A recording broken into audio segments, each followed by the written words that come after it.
Hi there, I'm Diane Mulligan. And I'm Tony Carnisi. And we're here today to talk about market shift. Yeah. Right? So we're seeing some shift in the market. Is that right? It certainly feels like it. Like right now, a lot of people are talking about that. They're saying, hey, what's going on? It feels different today than it felt a week ago or 3 weeks ago or a month ago. And I'll give you some numbers to kind of tell you what's going on. What we saw in the last 7 days is we had 1,430 new listings come into the marketplace. We had 1,761 price reductions. And we had about 1,568 go under contract in a week. So what's that mean? What does that look like? Yeah, what does that mean? The crazy thing is this is the 7th consecutive week that somewhere between 24 and 30% of all the houses that are on the market have reduced their price. And that's been going on for 6 or 7 weeks. Is that, how does that...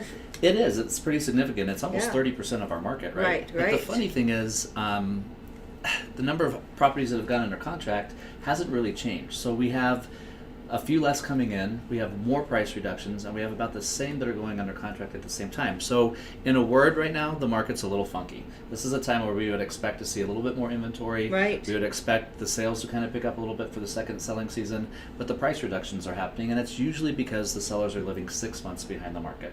They're trying to get what we could have got 6 months ago, and that's really not reality today. And is that kind of where we've seen this ramp up for so long, and now it's kind of flattening out or even shifting down a little bit? Maybe, and everybody's asking, what's normal these days? In the old market, 16 to 18,000 homes on the market at a time. Today we're about 7,000 in the 6-county metro area, and it was about 91 days on the market before you got an offer, and our days on market really haven't changed. They're somewhere between 28 and 34 as an average for the whole market. So again, it could be a new normal. We're not sure where it's going to be. We've got to give it some more time. So if you're a seller, what do you do in this market? Well, I think the biggest thing is you make sure you hire a professional. Right. Make sure you hire somebody that has experience and somebody who's been through a market shift or two, because they're going to really have to guide you in this dialogue about pricing and what to expect and what it's going to take to get things done. And if you're a agent, what do you do?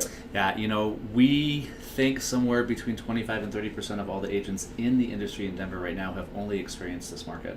So this is totally new territory for them. So the first thing I would say is don't deny the change. We watched in the last shift, we watched people say, yeah, REOs, short sales, that's never going to happen. And they looked up one day and they were no longer in the business because the market had made a change and they didn't change with it. I think the other three things is if you've ever read the Shift book by Gary Keller, there's 12 tactics in a shift. And I think you got to focus on 1 and 2 first. Number 1 is get real and get right, meaning this is reality. If the market's shifting a little bit, what do I have to do differently?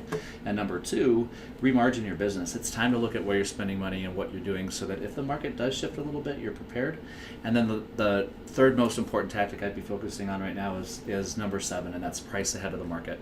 I don't think we can be playing these games anymore where we're trying to stretch and get 10,000 over the last sold. Right. We've got to price within the market to get it sold. This is great information, and we all know, and I'm going to say it, shift happens. So we have to be prepared for it. Absolutely. And that's what these vlogs are all about. So thanks so much. You betcha. Thank you. All right. Have a great day. Take care.